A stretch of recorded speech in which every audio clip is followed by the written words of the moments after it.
지난주일인가 저지난주일인가 웹사이트에 사진을 올려야 돼서 사진을 찍으라고 포즈를 취하라고 사진사가 그러는데 웃는다고 굉장히 고생을 많이 했습니다.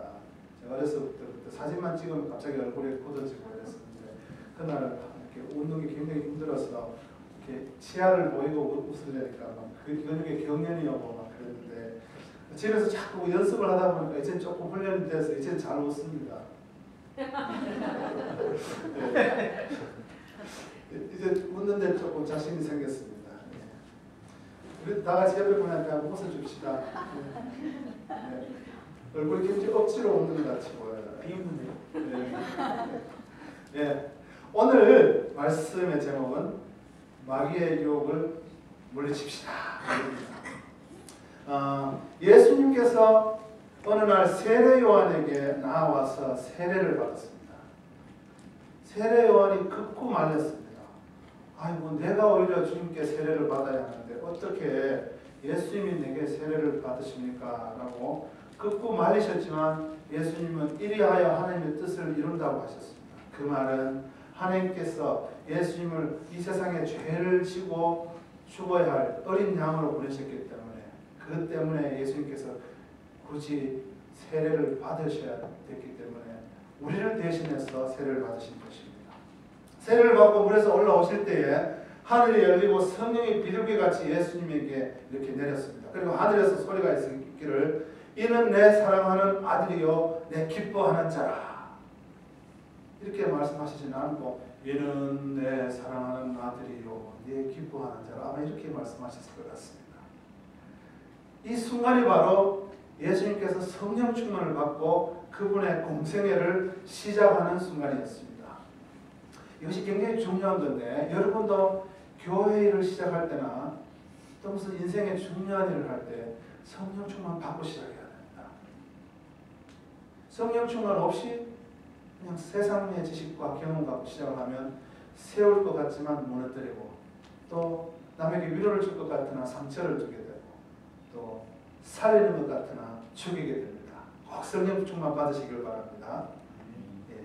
성령 충만 받으세요. 아멘. 하여튼 주님의 3년의 공생애는 이렇게 시작되게 됩니다. 그런데 참 특이한 사실이 있어요. 성령의 충만함을 받았는데 그 다음 예수님이 가셔야 할 코스가 너무도 예상 밖이라는 것입니다. 마가복음 1장 12절에 보면 이렇게 되어 있습니다. 성령이 곧 예수를 광야로 몰아내신지라. 대개는 성령 충만하면 이상향이 눈앞에 있을 거로 생각합니다. 형통해지고 기도만 하면 촥촥 응답이 오고 내가 능력이 못 나타나서 사람들이 날 보고 와 대단합니다. 어떻게 그렇게 됐습니까? 이런 말도 좀 듣고 그런데 오히려 반대인 경우가 많습니다. 하나님의 계획에 따라 어떤 사람은 성령 충만 받고 난 뒤에 평안해질 수도 있어요. 하지만 어떤 사람은 더 고난의 현장으로 더 시험받는 현장으로 내몰리기도 한다는 사실 꼭 기억하시기 바랍니다. 예수님이 바로 그러셨습니다. 그 광야에서는 성령 충만을 받고 바로 광야로 내몰리셨는데 그 광야에서는 엄청난 고난과 힘들기 그지없는 시험이 기다리고 있었습니다. 예수님은 아무 캠핑 장비도 없이 그냥 광야로 나가신 것 같아요. 그래서 아무 데서나 그냥 뒹굴면서 주무셨을 것 같아요. 그리고 장기가 씻지도 못하실 거고 거기 샤워장이 있을 리가 없습니다. 게다가 예수는 40일간 먹지도 마시지도 않았다고 그렇게 나와 있습니다. 엄청난 괴로움이죠. 성령 충만 받고 나서 이런 괴로움 받고 싶은 사람은 아무도 없습니다. 그죠? 그리고 사단이 큰 시험들을 준비해놓고 기다리고 있었습니다. 성령 충만을 받았는데 그 성령 충만 그것 때문에 말하자면 요새 말로 춥고 배고픈 삶이 시작된 겁니다. 이 때문에 성도들 중에는 성령 충만을 받고 싶어 하지 않는 사람이 있다는 사실. 그래서 어떤 분은 기도를 간절하게 하는 것도 두려워합니다. 만약에 주님이 쫙 나타나서 너 광야로 나가라 이런 말 하면 어떨까? 너 만약 지금 어떤 큰 시험들을 통과해야 되니까 준비해라. 이렇게 말씀하면 어떡하나. 그래서 걱정이 됩니다. 그래서 성령 충만 받기도 싫고 그냥 기도도 너무 심하게 하기는 싫고 그냥 적당히 주님이 탁 나타나셔서 큰 부담 주기 전에 딱 멈추고 헌금도 적당히 너무 많이 하면 교회에서 돈 많이 번다고 혹시 소문나지는 않나. 너무 적게 하면 11조 안 한다고 소리 하지는 않나. 예배를 너무 많이 참석하면 혹시 또 약한 자들에게 너무 부담 주지 않나. 너무 적게 참석하면 좀 비협조적으로 보일까 봐. 봉사도 적당히, 전도도 적당히 이렇게 하려는 사람들이 있습니다. 여러분, 성령 충만은 그래도 받아야 됩니다.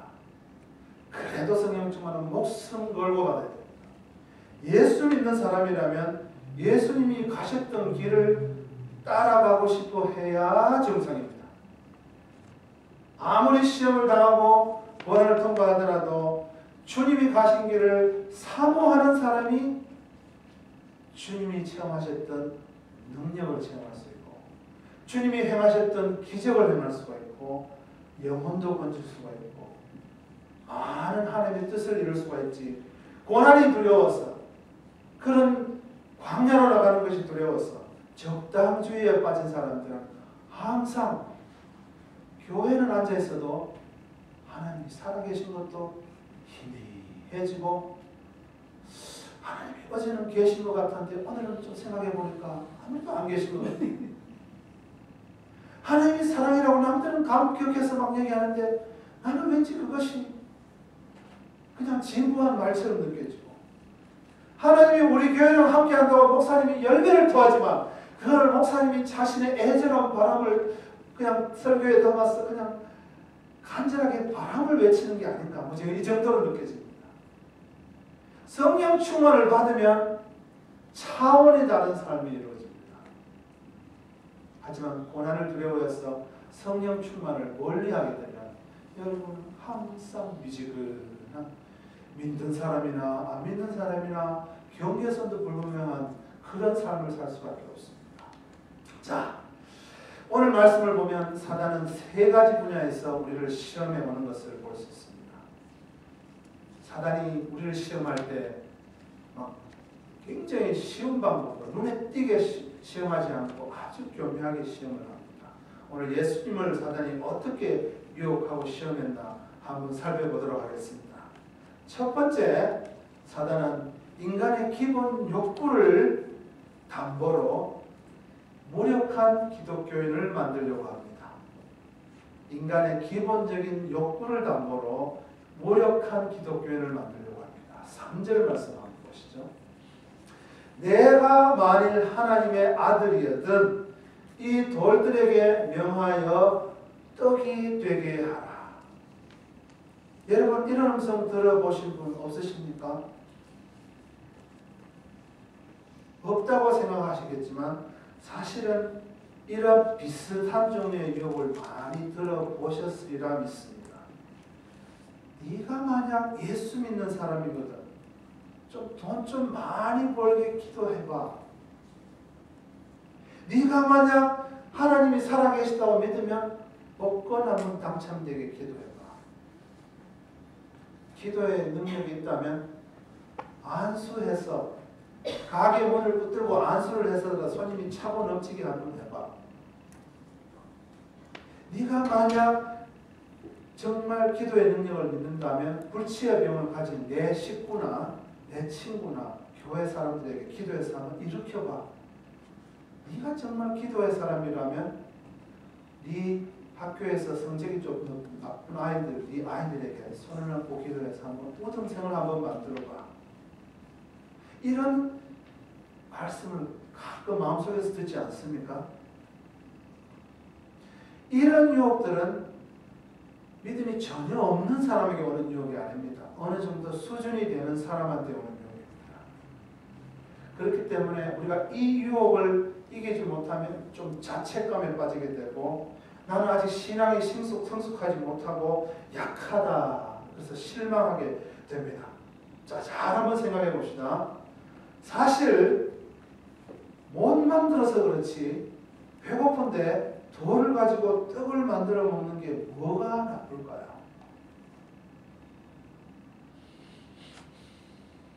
돌을 가지고 떡을 만들어 먹으면 누구한테 피해를 주는 것도 아니고 돌은 많이 있는데 내가 배고픈데 배 좀 채우는 게 뭐가 나쁘냐 이겁니다.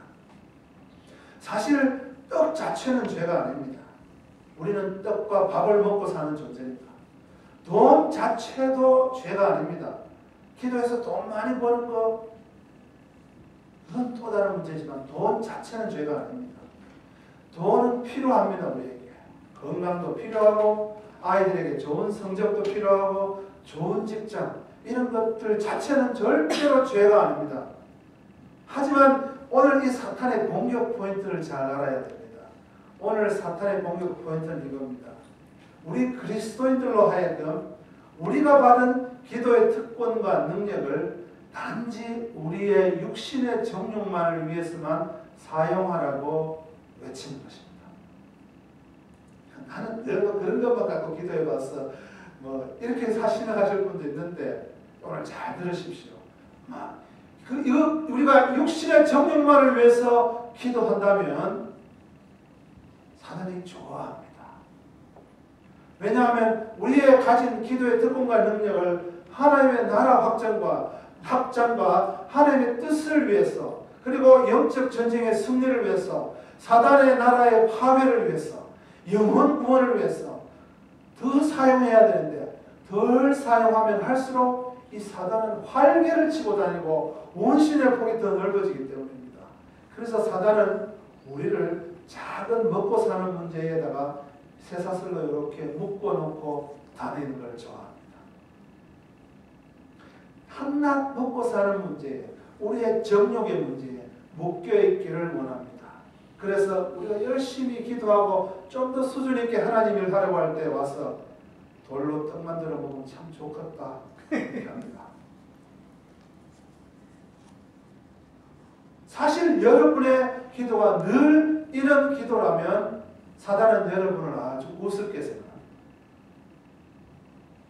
사람 중에도 쉬운 사람이 있고 좀 어려운 사람이 있잖아요. 쉬운 사람 앞에서는 긴장을 확 풀고 좀 이렇게 그러잖아요. 어려운 사람 앞에서는 항상 온 매무새도 단정하고 지적받을까 봐. 여러분이 항상 이런 기도만 한다면 사단은 여러분 앞에 와서는 껌 씹고 있습니다. 너무 편안해요. 왜냐하면 그런 사람 한 사람 무력화시키는 게 너무 쉽기 때문입니다. 기도 막 하려고 그러잖아요. 가정에 경제적인 문제 하나만 탁 던져주면 그 사람 한 달간은 자기가 신경을 안 써도 돼요. 예, 그리고 그 사람에게 약간의 건강의 문제만 탁 던져주면 그 사람 또 한 달 신경 안 써도 돼요. 문제 하나 던져주면 거기에 매달려서 아무것도 못하는 사람입니다. 문제보다 크신 하나님을 바라보아야 하는데 그 문제에 매달려서 아버지 돈 100원만 1000원만 주세요. 아버지 여기 간지러워요. 그러면 사단은 계속해서 우리 앞에 문제 앞에 문제 계속해서 문제들을 이렇게 우리 가는 길 앞에 놓아놓습니다. 어떤 사람은 작은 감정 문제에 매서 두 달, 석 달을 보는 사람이 있습니다. 그거 하나 벽공 같아서 여러분 우리는 육신의 정욕을 넘어서야 합니다. 여러분에게 주신 하나님의 그 권세, 기도의 능력은 하나님께서 좀 더 수준 높은 일을 하라고 준 겁니다. 우리가 동물처럼 먹고 마시는 거에만 매였으면 얼마나 비참합니까? 우리는 좀 더 차원 높은 일, 하나님 제가 하나님의 나라를 위해서 뭘 해야 될까요? 예수 믿지 않는 사람도 내가 다른 사람을 행복하게 할 때 가장 행복하다라는 고백을 하는 사람들을 내가 많이 들어보았습니다. 여러분 다른 사람의 영혼을 구원하는 일, 다른 사람의 인생을 바꾸는 일, 그런 일을 위해서 좀 더 기도해야 하지 않겠습니까? 이런 유교 문제에 매여서 평생 사단에게 질질 끌려다니지 않기를 예수 이름으로 축원합니다. 자, 예수님이 이제 사단이 돌로 떡을 만들어라고 하니까 한번 보자. 돌이 많네 여기. 돌도 많겠다. 한 두세 개만 오늘 떡을 만들어 먹어볼까. 출출한데 이렇게 하지 않으시고 예수님은 바로 사단을 대적하십니다. 4절 한번 보죠.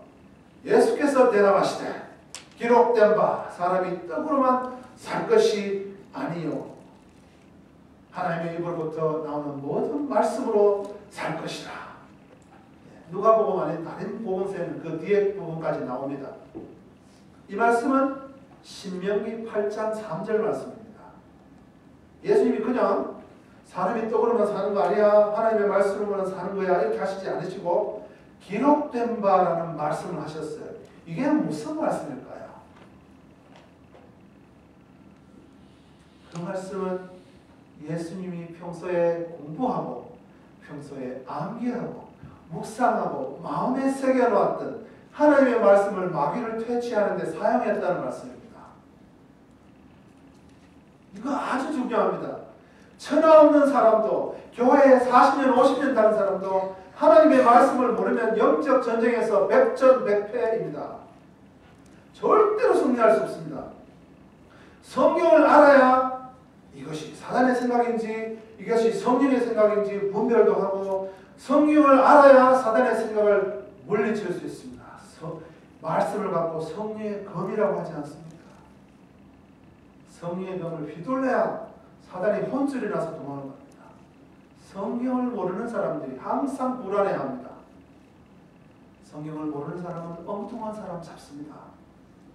훌륭한 목사님을 보고는 이단이라고, 왜 이단이라고 그러냐고 물어보면 저 사람들이 이단이라고 하더래. 예수 믿는 사람들이 성경의 말씀에 기초해서 이단인지 아닌지를 분별해야지. 왜 이단이라고 그러면 좀 텔레비전에 보는 그 사람이 이단이라고 하더라. 그게 이단의 기준이 되면 어떻게 합니까, 여러분? 그리고 성경을 모르면 정말 헛소리하는 목사님들을 훌륭한 목사님이라고 따라다니게 됩니다. 예수님이 만약 성경을 몰랐다면 예수님의 공생의 첫 기적은 아마도 자신을 위해서 떡을 큰 덩이를 하나 만들어서 드셨던 일이 첫 기적이었을 것입니다. 그리고 예수님을 본받아서 그 뒤에 예수님의 제자들도 시간만 나면 돌로 떡을 만들어서 같이 먹자. 그리고 또 마실 거 없냐? 그럼 또 물로 포도주 만들어 마시고 평생 자기 이기적인 목적만을 위해서 그 능력을 사용했을 것입니다. 그리고 예수님은 나중에 십자가 앞에 섰을 때 좀 아플 텐데 저기 올라가서 피를 닿으려면 목이 마를 텐데 굉장히 수치스러울 텐데 그러면서 예수님은 자신의 그 고통과 수치를 받지 않기 위해서 그분의 능력을 사용하였을 것입니다. 그리고 우리에게는 아무 죄사함의 소망이 없었을 것입니다. 여러분에게 주어진 그 능력을 여러분의 육신의 정욕만을 사용하면 여러분은 이 세상에서 예수님이 가셨던 길을 절대로 따라갈 수가 없고 아무에게도 인생을 변화시키는 변화를 가져다 줄 수 없습니다. 사람이 떡으로만 살 것이 아니요 하나님의 입으로부터 나오는 모든 말씀으로 살 것이라. 이 말씀은 사단이 우리에게 유혹해 올 때 사단 너! 나는 하나님의 말씀이 내 먹고 사는 문제보다 훨씬 더 중요해. 그러니까 떠나가! 라고 당당히 선포하는 행위입니다. 먹고 살고 잘 먹고 잘 사는 거, 돈, 건강 필요하지만 나는 하나님의 말씀을 따라가는 게 더 중요하고 하나님의 뜻을 쫓아 사는 것이 더 중요하니까 날 넘어뜨릴 생각하지 마. 떠나가. 이렇게 당당히 마귀에게 선포하는 행위인 것입니다. 돌로 떡을 만들어 먹어라. 굉장히 중성적으로 들리죠. 전혀 악하게 안 들리죠. 하지만 엄청나게 위험합니다. 속지 마십시오, 여러분. 물리치십시오. 거기에 순종하면 여러분은 평생 무력한, 모습은 멀쩡한데 힘이 하나도 없는 그러한 그리스도인으로 전락하고 맙니다. 두 번째 마귀가 예수님에게 시험한 것은 무엇이냐? 이 세상에 부귀와 영화를 다 줄 테니 하나님을 버리라고 합니다. 하나님을 버릴 것을 정용합니다. 사단은 예수님을 데리고 높은 산에 올라가서 순식간에 천하 만국의 영광을 예수님에게 쫙 보여줍니다. 그리고 이 모든 권위와 영광은 내 것인데 네가 만약 나에게 절만하면 다 너한테 주겠다라고 유혹합니다. 여기서 절을 한다는 말은 예배한다는 말입니다. 예. 다른 복음서에 보면 예배한다라고 표현된 것도 있습니다. 그리고 사단을 예배한다는 말은 하나님을 예배하는 것을 멈추고 여러분의 주의를 바꿔버리는 것을 얘기합니다. 이 세상에 나는 사람도 예배하고 하나님도 예배하고 나는 둘 다 예배해, 이런 것은 있을 수 없습니다. 여러분, 이런 유혹의 말들을 가끔 생활 속에서 듣지 않으십니까? 사실 많은 그리스도인들은 정도와 형태만 달랐지 이런 유혹의 말들을 자주 듣고 삽니다. 사단은 우리의 수준을 어느 정도는 알기 때문에 대놓고 날 숭배해라고는 얘기하지 않습니다. 그런 식으로 접근하면 우리가 말을 안 들을 거라는 걸 알기 때문에 사단은 어떤 식으로 얘기하느냐, 이렇게 얘기합니다. 요번 주일만 빠져. 뭐 오늘만 주일이야. 그 11조 너무 많아. 조금 빼. 아무래도 쓸 데 많은데 누가 안다고 그래. 뭐 아무도 몰라. 좀 피곤하잖아. 자, 기도는 무슨 기도야. 예수님도 몇 쉬고 건강해야 좋아한단 말이야. 네? 돈은 좀 벌릴 때 확 벌어놔야 돼. 한 달만 교회 가지 말고 돈 좀 확 벌어. 교회에 11조 많이 하면 목사님도 좋아할 거야. 여러분, 이런 유혹 혹시 받아보신 적 없으십니까? 어떤 장로님이 옛날에도 말씀드렸지만 그 피라미드 그 조직에 가입해갖고 예배 시간에 뒤에 앉아서 계속 누구 섭외할까 계속 이 생각만 하고 앉았어요. 나중에 제발 장로님 그러지 마십시오 하니까 장로님 말씀이 내가 11조 많이 하면 되지 않느냐. 여러분, 사단은 부귀 영화를 줄 테니 하나님을 버릴 것을 종용합니다. 여러분, 돈을 숭배하는 것이 하나님을 버린다는 거 여러분 아십니까? 마태복음 6장 24절 하나님과 돈을 같이 숭배할 수 없다. 분명히 못 박았습니다. 서울에 가면 유명한 가수들을 많이 배출했다는 어떤 스튜디오가 있답니다. 이거는 연예계에서 많이 알려진 일이랍니다. 그 녹음실에는 녹음 중에 귀신이 가끔 출연한대요. 녹음을 하고 있는데 뭐 귀신이 형태가 보인다거나 귀신의 목소리가 들린다거나 그런 일이 있답니다. 그러면 한결같이 그 곡이 대박을 친답니다. 막 돈도 많이 벌고. 그래서 워낙 살아남기 힘든 그 음반 시장에서 제작사들과 이 가수들이 은근히 귀신을 기다린다는 말을 들어보았습니다. 여러분, 천하 없는 영광을 주셔도 귀신을 기다리는 그런 어리석은 자들이 되지 마시기 바랍니다. 그것이 바로 귀신을 예배하는 것입니다. 돈 벌고 유명해지기 위해서 여러분의 영혼을 파는 것입니다. 하나님은 어떤 형태로든 우리가 귀신과 교제하는 것을, 우리가 귀신과 엮여 있는 것을 원하지 않습니다. 고린도전서 10장 20절에 보면 나는 너희가 귀신과 교제하는 자가 되기를 원하지 아니하노라. 그리고 자신이 복받기 위해서 성령이든 귀신이든 따지지 않는 분이 있습니다. 어디에요? 교회 밖에요? 아니요, 교회 안에요. 어떤 지사님이 한때 예수 믿기 전에 무당신을 받아가지고 갑자기 말투가 달라졌어요. 뭐 열심히 파스마 곧 잘릴 텐데 뭐 이렇게 반말도 칙칙하게 하게 되고 이렇게 점치는 영이 들어와가지고 그렇게 했는데 그 나중에 회개하고 간증 집회를 다녔어요. 그리고 자기 교회에서요. 제가 옛날에 그런 신이 두졌었습니다. 그런 간증을 했답니다. 그런데 그날 뒤로 권사님들하고 집사님들이 자기에게 찾아왔어. 우리 애들 대학교 가야 되는데 원서를 어디다 낼까요? 사업장은 어디다 차려야 될까? 이런 질문을 너무 많이 하더라는 겁니다. 복 받기 위해서는 이게 귀신이든 성령이든 막 가리지 않는 사람들은 그게 어떻게 예수 믿는 사람이라고 할 수 있겠어요? 그런 사람들은 성령에서 저주를 받는다라고 분명하게 말씀합니다. 레위기 20장 6절, 레위기 20장 27절에 보면 무당, 박수무당과 접신한 자들은 그들과 교통하는 자들은 음란한 자들이라고 했고 그들은 백성 중에서 끊어질 자라고 했습니다. 그리고 무당들은 반드시 돌로 쳐서 죽이라고 엄하게 명령을 내렸습니다. 왜요? 왜냐하면 귀신을 섬기면 하나님을 섬길 수 없기 때문입니다. 부귀와 영화를 줄 테니 하나님께 등을 돌리라고 자꾸 얘기합니다. 여러분, 예배 대상을 바꾸는 것은 단순히 무력한 그리스도인이 되는 정도의 문제가 아닙니다. 예배 대상을 바꾸는 것은 우리의 죽고 사느냐의 문제입니다. 예수님은 모든 영광과 권위를 다 준다고 해도 딱 마귀를 물리쳤습니다. 예수께서 대답하여 이르시되 기록된 바 주 너희 하나님께 경배하고 다만 그를 섬기라. 주 너희 하나님께 경배하고 다만 그를 섬기라 라는 신명기 6장 말씀을 갖고 마귀를 물리치셨습니다.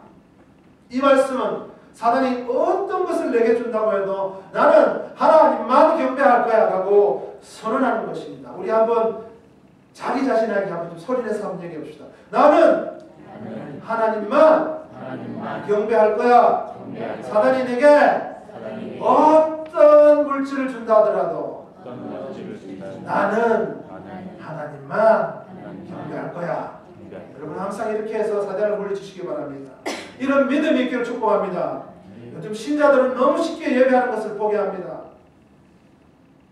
주일날 상원위원이 와서 만나러 간다고 주일 예배 포기, 주일날 신혼여행 간다고 포기, 학교에 시험이 있다고 포기, 새가 뭐 샀는데 한번 시운전 해봐야 된다고 포기. 예배를 너무 쉽게 포기합니다. 하나님의 마음이 찢어집니다. 이 모든 행위가 직접적으로 하나님을 배신하는 행위는 아니라 할지라도 사단에게 절을 하는 것과 상당히 근접한 행위라는 것 꼭 기억하시기 바랍니다. 이 세상에는 대놓고 사단을 숭배하는 집단들도 있습니다. 여러분 아십니까? 그런 집단들이 있습니다. 대놓고. 하지만 자신의 영달과 부귀를 위해서 영혼을 파는 사람도 있습니다. 그리고 이 후자는 갈수록 수가 늘어가고 있습니다. 성경은 예수님이 오실 때가 가까울수록 영혼을 파는 자가 많아질 거라고 분명하게 예언하고 있습니다. 디모데후서 3장 1절 4절에 보면 이렇게 되어 있습니다. 너는 이것을 알라. 말세에 고통하는 때가 이르러 사람들이 자기를 사랑하며 돈을 사랑하며 쾌락을 사랑하기를 하나님 사랑하는 것보다 더하며. 말세에 자기를 사랑하며 돈을 사랑하며 쾌락을 사랑하기를 하나님 사랑하는 것보다 더하며. 이런 사람들이 많아질 거라고 성경은 얘기합니다. 여기 계신 모든 분들은 그렇게 되지 않을 줄 믿고 축복합니다. 여러분, 사단은 1분 1초라도 숭배하지 않도록 깨어 있어야 합니다. 유혹이 심하면 심할수록 더욱더 주님을 붙드시길 바랍니다. 나와 내 가족은 오직 하나님만 경배한다. 오늘 또 다짐하고 내일 또 다짐하고 그렇게 사시는 여러분 되시길 바랍니다. 여러분 구원이 너무 값싼 구원이 되었습니다. 왜 하나님께서 하나님 당신보다 돈을 더 사랑하는 자를 휴거에 동참시켜 주시겠습니까? 왜 하나님께서 예수 십자가의 그 공로를 내 돈 버는 일보다 더 못하게 생각하는 사람을 왜 하나님께서 천국을 제공하시겠습니까? 오로지 나는 하나님만 섬기겠다고 모든 것 위에 하나님을 우선으로 두는 사람만이 마치세의 휴거에 참가할 것이고 천국의 주인이 될 것입니다. 세 번째, 우리 예수님을 사단은 무엇으로 공격했느냐? 사단은 자신의 인기와 명예를 위해서 하나님을 이용하라고 유혹합니다. 이제 사단이 예수님을 예루살렘 성전 꼭대기에 데리고 갑니다. 그리고 내가 만일 하나님의 아들이거든 여기서 뛰어내려라 라고 유혹을 합니다. 여러분에게 만약 사단이 어느 날 여러분을 높은 데 올라가서 뛰어내리라 라고 하면 제 생각에는 뛰어내리실 분이 별로 없을 것 같아요. 왜냐하면 뛰어내리면 어떻게 되죠? 돌아가십니다. 그 정도는 분별하시잖아요. 그런데 여기서 우리가 중요한 어떤 걸 한 가지를 발견할 수 있는데 그것이 뭐냐 하면 10절에 보면 10절 11절에 보면 이렇게 되어 있습니다. 기록되었으되 하나님이 너를 위하여 그 사자들을 명하여 너를 지키게 하시리라 하였고 또한 그들이 손으로 너를 받들어 내 발이 돌에 부딪히지 않게 하시리라 하였느니라. 사단이 제일 앞에 뭘 말했어요? 예? 그게 기록되었으대요. 아이고 주님, 사단도 말씀을 인용하네요. 사단이 지금 시편 91편을 인용하고 있어요. 시편 91편. 뛰어내려. 그러면 성경 말씀대로 하나님 천사를 보내서 너를 살려줄 거니까 뛰어내려. 그럼 넌 스타가 되는 거야. 거기서 쫙 살아봐. 사람들이 그때부터 막 쫙 따르고 막 그때부터는 아주 쉽게 사역할 거야. 아주 교묘한 말입니다.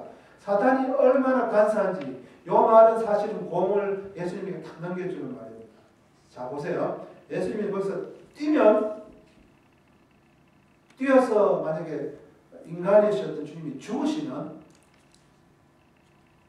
사단의 입장에서 볼 때 아주 큰 일꾼 한 사람 죽여서 죽고, 만약에 천사가 직접 와서 바쳐서 살면 하나님이 이용당하는 하나님이 돼서 죽고 사단은 손해볼 게 없는 것입니다.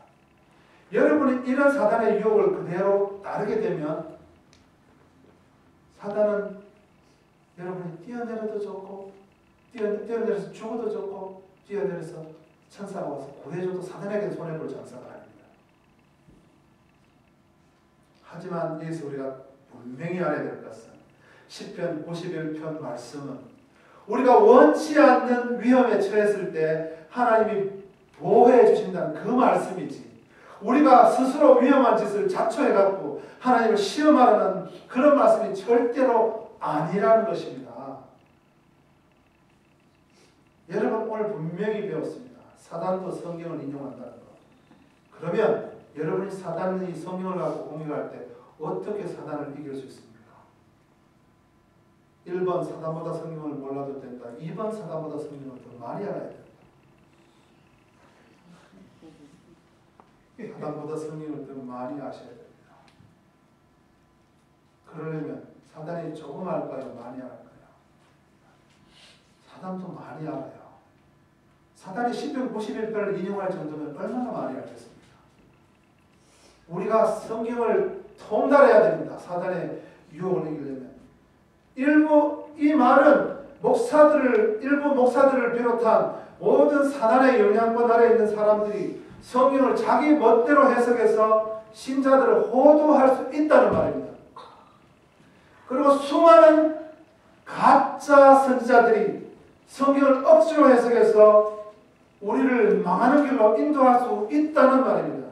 그래서 속지 않고 죄를 짓지 않으려면 성경을 제대로 알아야 돼요. 여러분, 적당히 알면 항상 속고 항상 가다가 이 길이 아닌가 봐, 항상 가다가 이 길이 아닌가 봐 돌아와야 되고, 마귀에게 이리 얻어맞고 저리 얻어맞고. 신자들이 얼마나 성경을 모르는지 모릅니다. 여러분, 주일학교도 너무 옛날에는 교육을 잘 못했어요. 질문을 해도 너무도 뻔한 질문.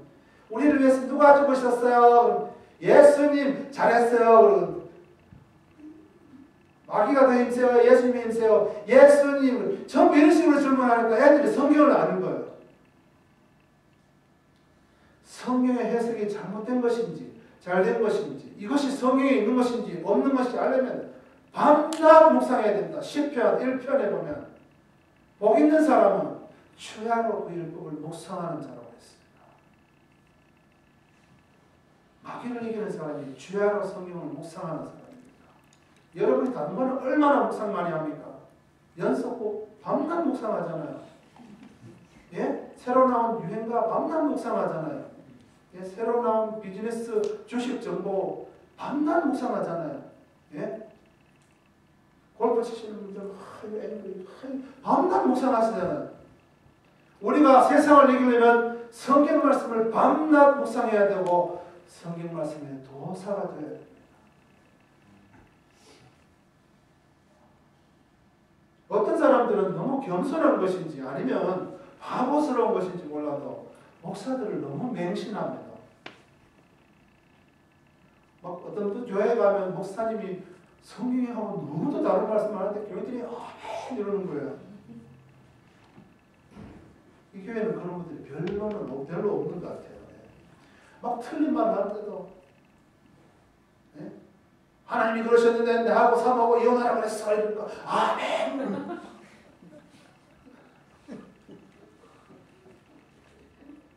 1992년 10월에 이장님 씨가 사람들 다 꼬셔가지고 예수님 온다고 집 팔고 논 팔고 목욕 가고 다 긴 가운 입고 밤 12시에 할렐루야 소리를 다 들었어요. 올라가기를 바라면서.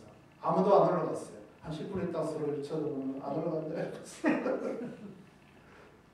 이들이 성경을 한 구절만 제대로 봤어도 그런 짓을 하지 않았을 거 아닙니까?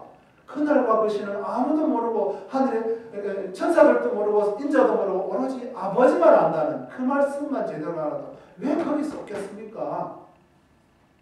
또 그걸 어떻게 다르게 해석했겠지요. 이장림 씨가.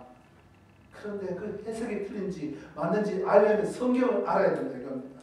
단지 속은 거에서 그쳤습니까? 그 사람들이 흰옷 입고 안 올라가서 1시간, 2시간 기다리다가 이장님 씨가 예수님이 방금 연락 왔는데 조금 미루셨단다 얘기 듣고 턱 썩어가고 집에 오니까 통장은 텅텅 비어있고 가정은 파괴되어 있고 여러분 마귀에게 쏘면 다 빼앗깁니다.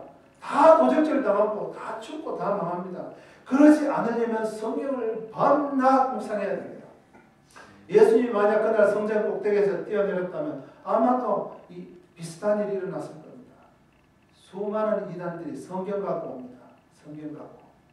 예, 성경 갖고 오지 않으면 이단이라는 소리도 안 붙여주죠. 다른 종교라고 하죠. 성경 갖고 오니까 이단이라고 하죠. 다르니 끝단. 처음에는 성경 갖고 시작하는데 끝이 달라요. 우리랑 같이. 성경을 잘 알고 날마다 묵상해야 사람들이 오면 가짜, 진짜 분별되는 것입니다. 자, 오늘 이 세 번째 시험 속에서 우리는 또한 중요하게 한 가지 배워야 할 것이 있습니다. 그것은 뭐냐 하면 우리의 인기와 명예를 위해서 우리 하나님을 이용해서는 안 된다는 것입니다. 12절을 보면 이렇습니다. 예수께서 대답하여 이르시되 주 너의 하나님을 시험하지 말라. 하나님을 시험한다는 것은 우리가 하나님을 이용하고 조정하려고 한다는 뜻입니다. 말로는 주님 주여 이렇게 하시면서 나의 인기와 나의 모든 필요한 것을 위해서 우리 주님을 이용한다면 그분이 주님이 아니고 내가 주님이죠. 주여 차라리 종이여 그러시죠. 하나님은 결코 만월의 여김을 받지 않으십니다. 우리가 이용하는 마음으로 주님께 기도하면 주님은 응답을 안 해주세요. 반대로 기도해야 됩니다. 주님께서 나를 사용하여 주세요. 주님께서 나를 조정하여 주세요. 주님께서 나의 생활을 일일이 간섭하여 주세요. 이게 바로 종된 태도입니다. 이게 바로 그분을 절대적으로 주님으로 섬기는 것입니다. 우리가 이 세상에서 아무리 교회 안에서 아무리 큰 업적을 남긴다 하더라도 사람들이 보기에 큰 업적을 남긴다 하더라도 우리가 주님을 이용하면 우리가 주님 앞에 섰을 때 이런 말을 듣게 됩니다. 나는 너를 도무지 알지 못한다. 악을 행하는 자들아 내게서 떠나가라. 마태복음 7장에 나오는 거예요. 우리 인생에 있어서는 성전에서 뛰어내리는 것과 같은 모험을 해야 될 때도 있습니다. 하지만 그때마다 우리를 자신을 점검하고 하나님께 물어보아야 됩니다. 우리에게 하나님을 이용하려는 마음은 없는지, 그리고 주님이 정말 내가 뛰기를 원하시는지 계속 물어봐야 됩니다. 그렇지 않으면 어느 순간 병들어 있는 하나님과의 관계를 발견할 것입니다. 자, 우리 세 가지 부분에서 마귀의 시험을 보았습니다. 여러분 항상 사단은 거의 이 세 가지에서 우리 신자들을 시험합니다. 약한 신자들에게는 많은 시험이 없지만 어느 정도 신앙생활을 하려는 분들에게는 사단이 아주 교묘하게 이렇게 시험을 해 들어옵니다. 먹고 사는 문제를 흔들고 부귀영화를 믿기로 하나님이 등을 돌리게 하고 또 인기와 명예를 위해서 하나님을 이용하려고 자꾸 속삭입니다. 여러분 이럴 때 사탄아 물러가라. 다 같이 한번 해봅시다. 사탄아 물러가라. 사탄아 물러가라. 와이프 보고 그러지 마시고 사탄아 물러가라. 사탄아 물러가라. 사탄이 있나? 이렇게 생각하시면 안 돼요. 여러분이 배에 힘을 딱 주고 담대하게 할 때 사단이 물러갑니다. 사탄아 물러가라. 예. 사단의 말에 순종하면 도적질당하고 망하고 죽습니다. 우리 육의 욕구와 소원이 이루어지는 것 같지만 그 소원을 들어주는 것이 우리를 지옥으로 끌어가는 갈퀴가 될 것입니다. 여러분 어떤 일이 있어도 예배 드리는 거 포기하지 마세요. 어떤 일에서 예배드리면 포기하는 것입니다. 그게 바로 망하는 길입니다. 사단의 모든 계획을 분별하고 물리치는 무기를 사용할 수 있도록 날마다 칼을 가르쳐야 됩니다. 날마다 칼을 가십시오, 여러분. 무슨 칼? 성령의 건 뭐? 모르십니까? 마귀의 괴계를 분별하고 모든 마귀의 괴계를 물리칠 수 있도록 날마다 성령의 건 곧 말씀의 칼을 가셔야 됩니다. 사단이 그 소리 듣고 겁이 나서 도망갈 수 있도록 숫돌 여러분 항상 집에서 말씀의 칼을 쑥쑥 가셔야 됩니다. 사랑의 교회 모든 성도님들은 사단이 어떻게 공격에 들어오든지 말씀에 복해서 꼭 승리하시기를 예수님의 이름으로 축원합니다. 아멘. 기도합시다.